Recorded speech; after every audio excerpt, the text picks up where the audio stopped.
Earlier this year, I turned 40. And I spent it alone. You guys know those sad memes where the woman is all by herself in her house and has to bake her own cake?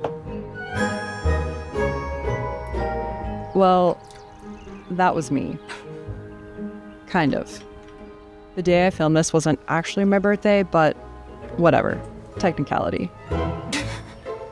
Anyway, I actually bought the box cake because, let's be real, I have no one to cook for, so I've never really learned how to bake a cake from scratch. So sad. However, I will take credit for decorating it. Although, of course, now that I'm so old, I just couldn't remember how old I actually was, so I accidentally wrote 85, but I eventually got it right. And then I did try to enjoy it, but, I was too busy trying to be sad about not sharing my birthday cake with someone, and the fact that life is just so not what I thought it would be at 40. I'm just a boy with a penny in his hand. Never had any home, I live on the land. I am just a boy with a tear in his eye.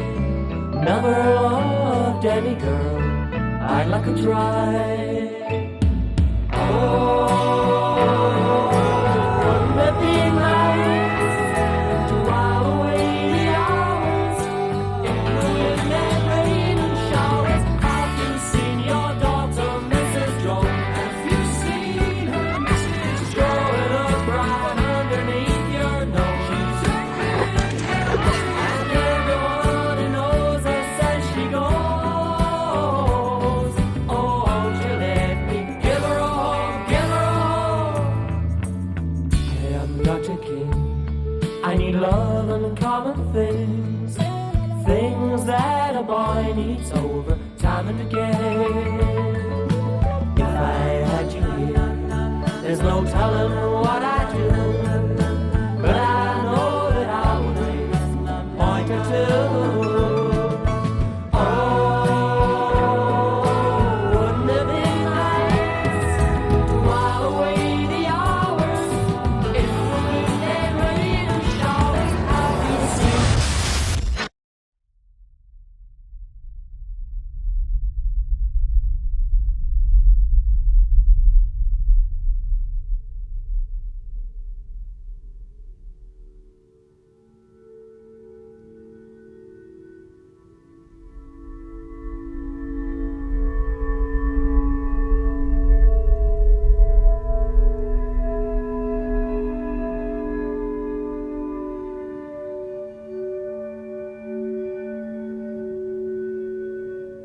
I didn't spend my 40th birthday sad, crying, or attempting to bake. But I did spend it alone. Because I wanted to.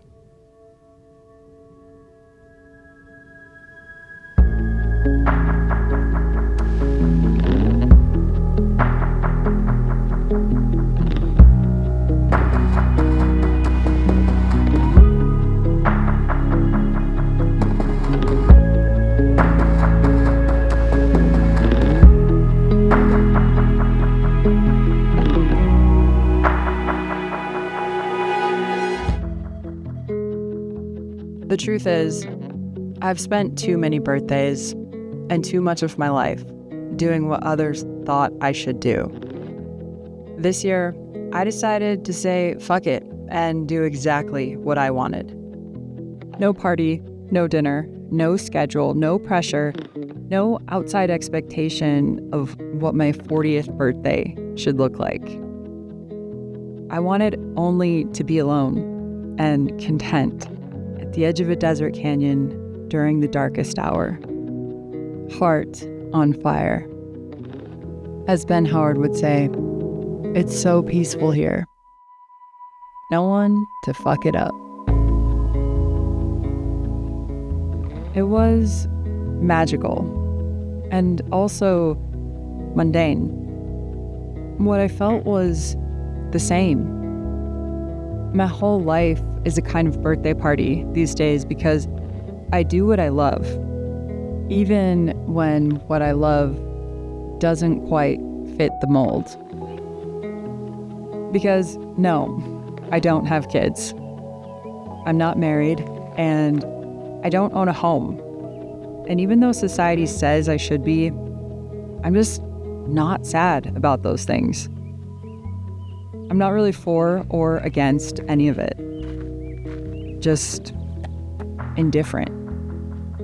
I don't crave it the same way I crave the silence of the night sky, the way light floats across a mountain range, or the energy of an approaching storm. I know it doesn't have to be one or the other, but this is the life that I've built for myself. And I don't regret it. Not for 1 second. Maybe one day I will. Or maybe I won't. Either way, that's between me and me alone.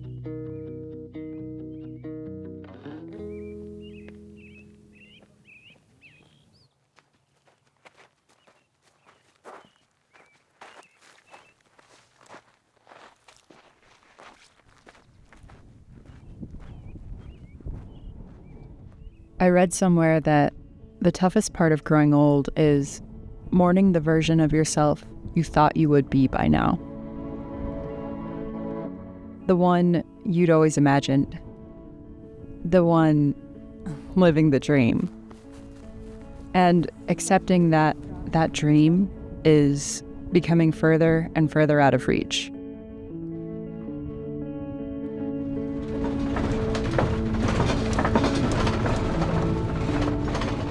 But I don't know.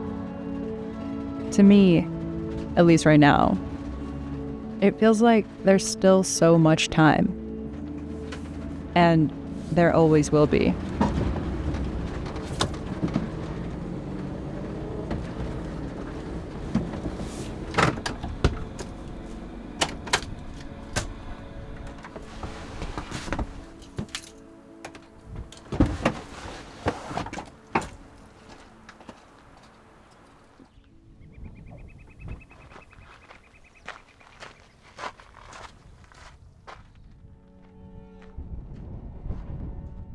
Before my grandfather passed away, he spent most of his time sick and in bed. Before he went, he sat up in bed, looked at my grandma, and said, "Come on, Marianne, let's go."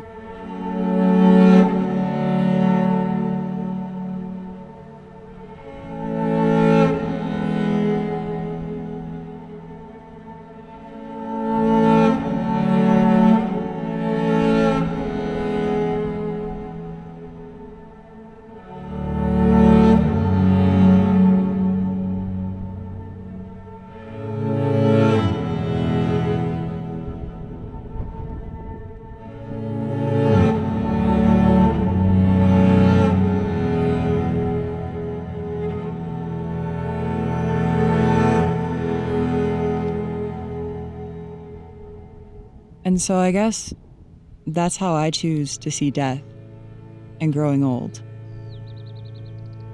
Not as a march to the end, but rather a path to some mysterious new beginning.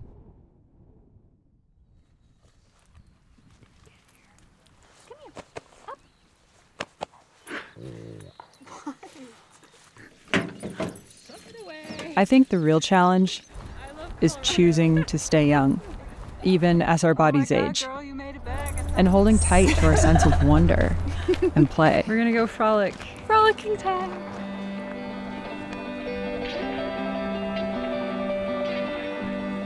True rebellion is refusing to take life, death, or any of this too damn seriously. Because if there's one thing that we can all agree on, it's that no one makes it out of here alive. There she goes. There goes Flato. If I'm lucky enough to reach 80, I don't want to look back and think, I wish I had had the courage to do that thing. So whenever I feel fear, I ask myself, what is it that I'm actually afraid of? Is it judgment, abandonment, breaking a bone, physical injury, or is it something deeper than that? Like the possibility of actually succeeding and then having to deal with all the upheaval and change that might bring. And what would happen if I just said, fuck it, and did it anyway?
How about it? Wait, did my head get bigger?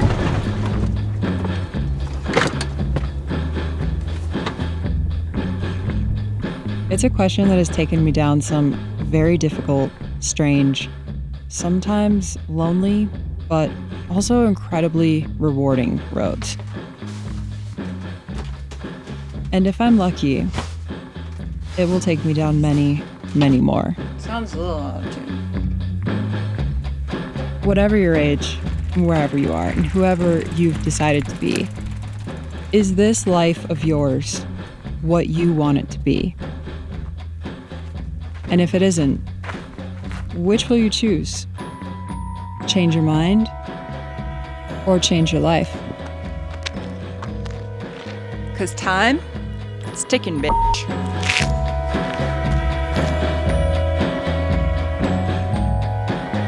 On the topic of time, let's take some time to talk about today's sponsor, MusicBed. You guys might have noticed this video is a little different, with less of a linear progression and more of a wander, with some moments given a little extra space to linger. For example, I usually allow for about 4 to 6 seconds per frame in an edit, but this one was nearly 25. I would love to think that the visual alone would be enough to hold your attention, but sound was actually very important here. Even though in reality I filmed this at 3 a.m. and it was pitch black and unnervingly silent, if I had opted for a more realistic soundscape, the relative absence of sound and movement might have left you thinking that the video was paused or your Wi-Fi cut out. Instead, the subtle combination of sound and song allowed me to create this feeling of contrast between the chaos of the external world and quiet inner calm of solitude. And it's not just one or the other, like you really need both to make it work. Sound sets the scene, but music creates mood.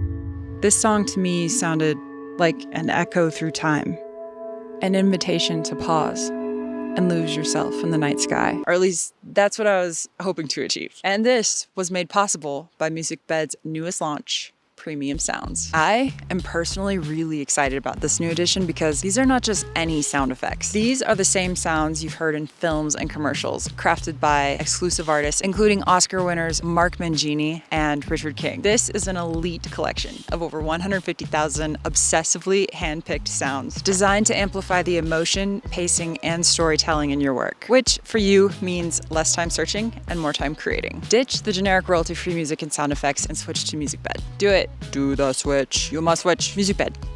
MusicBed. Start your 14-day free trial today using my link below. Thank you to MusicBed for sponsoring this video. And thank you to all of you for watching.